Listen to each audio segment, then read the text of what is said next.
मुंबई में सीएम उद्धव ठाकरे की मुश्किलें एक बार फिर बढ़ने वाली हैं। मेट्रो के लिए बनने वाले कार शेड पर उद्धव ठाकरे कई महीनों से झूल रहे हैं, लेकिन कार शेड का मामला क्लियर ही नहीं हो रहा है। इसमें कोई ना कोई अड़ंगा लगता ही जा रहा है। अब बॉम्बे हाई कोर्ट ने उद्धव सरकार को बड़ा झटका दिया है। कोर्ट ने माना है कि जो जमीन कार शेड के लिए दी गई है उसमें कई खामियां हैं। ऐसे में सरकार उस आदेश को वापस ले या फिर कोर्ट उसे खारिज कर देगा। जैसा कि जिस जमीन को मेट्रो कार शेड के लिए दिया गया है उसे केंद्र सरकार ने नमक की जमीन बताते हुए अपना हक जताया है। दरअसल कार शेड की जमीन पर पहले से ही काफी विवाद रहा है, वहीं इसमें केंद्र सरकार भी अब कूद गई है।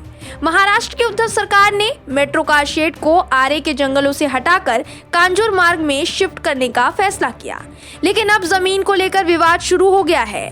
केंद्र सरकार इस जमीन को अपना बताती है, जैसा कि कुछ दिनों पहले केंद्र सरकार के DPIIT विभाग की तरफ से महाराष्ट्र सरकार के मुख्य सचिव के चिट्ठी लिखकर वहां कार शेड नहीं बनाने और इस बारे में कलेक्टर को जरूरी आदेश देने की गुजारिश की गई थी।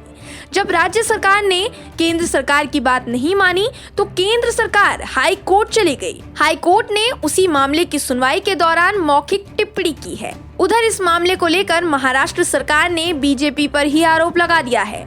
एनसीपी नेता और राज्य मंत्री नवाब मलिक ने आरोप लगाया है कि जब बीजेपी सरकार थी वो जमीन महाराष्ट्र की थी, अब उनकी सरकार नहीं है तो वो इसे अटकाने का काम कर रही है। दरअसल मुंबई मेट्रो के कार शेड का मामला हमेशा से ही विवादों में रहा है।